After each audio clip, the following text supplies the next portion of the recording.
بسم اللہ الرحمن الرحیم۔ معلومات: حضور صلی اللہ علیہ وآلہ وسلم کی اولاد۔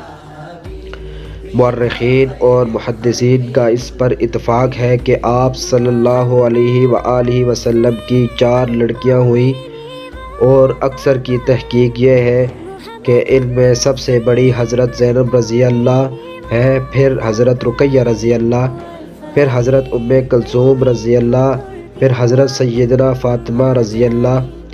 لڑکوں میں البتہ بہت اختلاف ہے، جس کی وجہ سے یہ ہے کہ یہ سب حضرات بچپن ہی میں انتقال فرما گئے تھے، اور عرب میں اس زمانہ میں تاریخ کا اہتمام کچھ ایسا نہ تھا۔ صحابہ رضی اللہ جیسے جانثار بھی اس وقت تک کثرت سے نہیں ہوئے تھے جو ہر بات پوری محفوظ رہتی۔ اکثر کی تحقیق یہ ہے کہ 3 لڑکے حضرت قاسم رضی اللہ، حضرت عبداللہ رضی اللہ، حضرت ابراہیم رضی اللہ ہوئے۔ بعضوں نے کہا چوتھے صاحبزادے حضرت طیب رضی اللہ اور 5ویں حضرت طاہر رضی اللہ تھے۔ اس طرح 5 ہوئے۔ بعض کہتے ہیں کہ طیب رضی اللہ اور طاہر رضی اللہ دونوں ایک ہی صاحبزادے کے نام ہیں، اس طرح 4 ہوئے۔ اور بعض نے کہا کہ حضرت عبداللہ رضی اللہ ہی کا نام طیب رضی اللہ اور طاہر رضی اللہ تھا، اس طرح 3 ہی لڑکے ہوئے۔ اور بعضوں نے 2 لڑکے اور بھی بتائے، مطیب رضی اللہ اور مطہر رضی اللہ، اور لکھا ہے کہ طیب رضی اللہ اور مطیب رضی اللہ ایک ساتھ پیدا ہوئے، اور طاہر رضی اللہ اور مطہر رضی اللہ ایک ساتھ پیدا ہوئے۔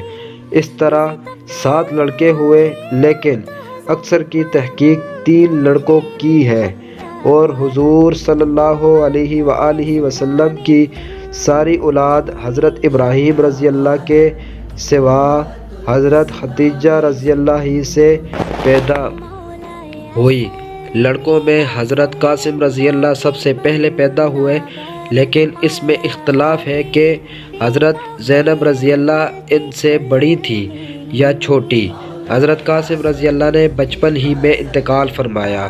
2 سال کی عمر اکثر نے لکھی ہے، اور بعضوں نے اس سے کم یا زیادہ بھی لکھی ہے۔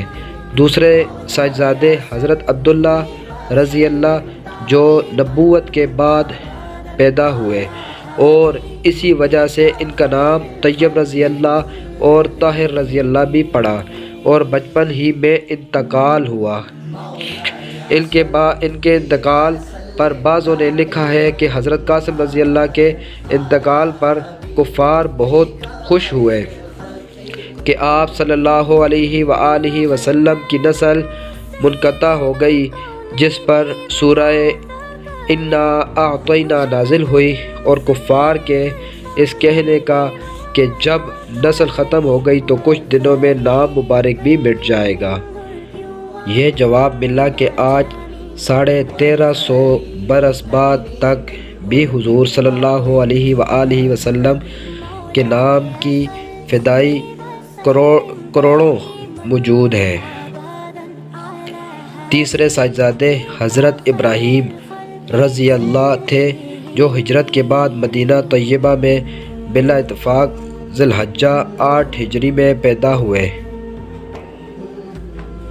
یہ حضور صلی اللہ علیہ وآلہ وسلم کی باندھی حضرت ماری رضی اللہ کے پیٹ سے پیدا ہوئے، اور حضور صلی اللہ علیہ وآلہ وسلم کی سب سے آخری اولاد ہیں۔ حضور صلی اللہ علیہ وآلہ وسلم نے 7ویں دن ان کا عقیقہ کیا، اور 2 مینڈھے ذبح کیے، اور بالوں کے برابر چاندی صدقہ فرمائی، اور بالوں کو دفن کرایا۔ ابو ہند بیاضی رضی اللہ نے سر کے بال اتارے۔